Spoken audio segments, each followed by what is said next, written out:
2 Kings, chapter 7. Elisha said, "Hear Yahweh's word.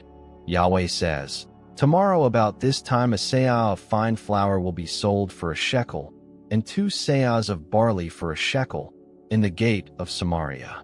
Then the captain on whose hand the king leaned answered the man of God, and said, "Behold, if Yahweh made windows in heaven, could this thing be?"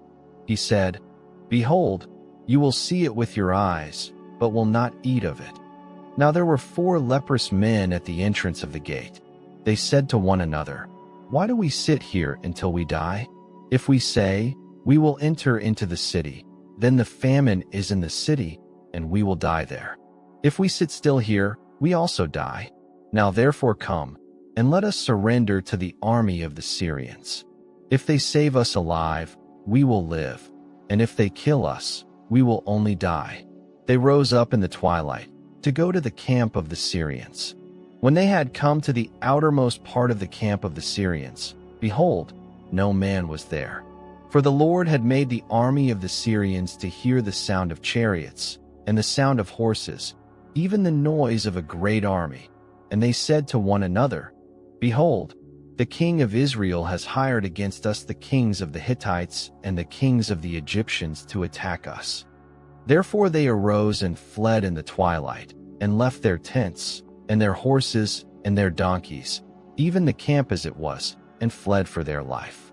When these lepers came to the outermost part of the camp, they went into one tent, and ate and drank, and carried away silver, gold, and clothing, and went and hid it.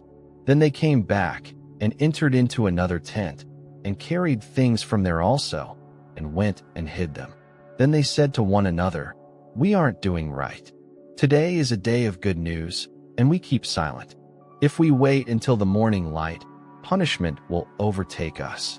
Now therefore come, let's go and tell the king's household."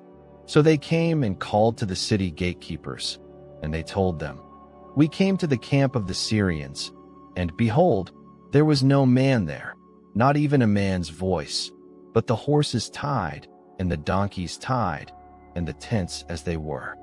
He called the gatekeepers, and they told it to the king's household within.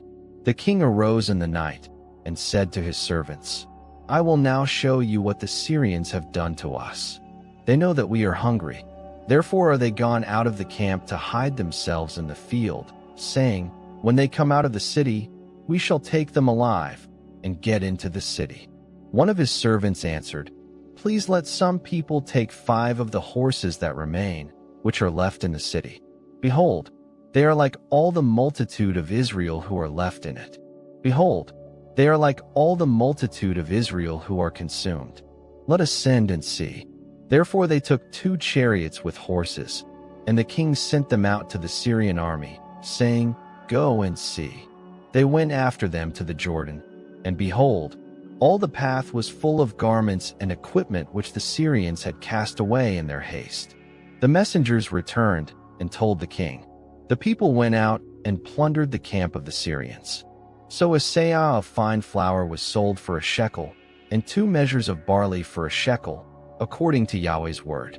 The king appointed the captain on whose hand he leaned to be in charge of the gate, and the people trampled over him in the gate, and he died as the man of God had said, who spoke when the king came down to him. It happened as the man of God had spoken to the king, saying, 2 seahs of barley for a shekel, and a seah of fine flour for a shekel, shall be tomorrow about this time in the gate of Samaria. And that captain answered the man of God, and said, "Now, behold, if Yahweh made windows in heaven, might such a thing be?"